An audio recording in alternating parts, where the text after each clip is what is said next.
Class 9-এর life science question paper এটা দেখতে থাকো। ফার্স্ট সামেটিভ ইভ্যালুয়েশন, ক বিভাগে তোমাদের এমসিকিউ থাকবে।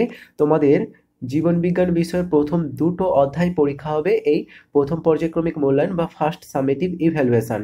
তো টেক্সট বুক খুব ভালো করে পড়বে, তাহলে যেসব এমসিকিউ বা এক কথায় উত্তর দিতে হবে প্রশ্নগুলো আসবে, এগুলোর উত্তর দিতে পারবে। এই প্রশ্নপত্রে দেখে নেবে 2 নাম্বার এবং 3 নাম্বারের প্রশ্নগুলো কি কি এসেছে। এই ধরনের তোমাদের দুটো অধ্যায় থেকেই সাজেশান দেওয়া হয়েছে অলরেডি, তোমরা ভিডিও ডেসক্রিপশনে লিঙ্ক পেয়ে যাবে। সাজেশানগুলো দেখে নিয়ে প্রত্যেকটা অধ্যায় থেকে কি কি প্রশ্ন আসতে পারে এই সম্ভাব্য প্রশ্নগুলোকে প্রস্তুতি নেবে। পাশাপাশি এই প্রশ্নগুলোকে দেখতে থাকো, বিভিন্ন স্কুলে পরীক্ষা হয়েছে এমন প্রশ্ন তোমাদের জন্য দেওয়া হয়েছে। শুধু এই প্রশ্নটা না, আরও কয়েকটা প্রশ্ন এরকম পাবে, বিভিন্ন স্কুলে পরীক্ষা হয়েছিল সেগুলো দেওয়া হয়েছে।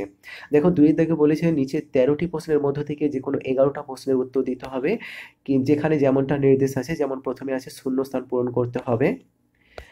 দেখতে থাকো, ঠিক এই ধরনের প্রশ্নের পরিকাঠামো তোমাদের স্কুলে পরীক্ষা হবে। ক স্তম্ভ খ স্তম্ভ দেখো,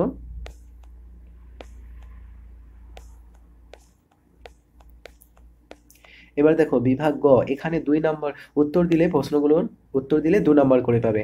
ছত্রাকের শনাক্তকারী বৈশিষ্ট্য, হায়ারকারী বলতে কি বোঝো, পেস্ট নিয়ন্ত্রণে আধুনিক জীববিদ্যাকে কিভাবে প্রয়োগ করা হয়েছে, লাইসোজোমকে আত্মঘাতী থলি বলে কেন, ঘনাকাকার আবরণী কলার অবস্থান ও কার্য লেখো, লসিকা কি, আরিওলার কলার দুটি কাজ, মানবদেহ বৃক্কের ভূমিকা। খুব গুরুত্বপূর্ণ এই 2 নাম্বারের প্রশ্নগুলো প্রত্যেকটা তোমরা প্রস্তুতি নেবে। এরপর দেখো বিভাগ ঘ, এখানে দীর্ঘ উত্তর ভিত্তিক প্রশ্ন আছে যেগুলোর উত্তর দিলে তোমরা 5 নাম্বার করে পাবে। তো প্রশ্নগুলো এখানে দেখতে পাচ্ছ, দুটো প্রশ্নের উত্তর দিতে হবে। দেখো 4-এর একে একটা প্রশ্ন আছে এবং তার অথবা দিয়ে আরেকটা প্রশ্ন আছে, এবং পরবর্তী দাগেও দেখবে অথবা দিয়ে প্রশ্ন আছে, দেখতে পাচ্ছ। তো এই হচ্ছে প্রশ্নগুলো, তোমরা এগুলোকে একটু দেখে নেবে।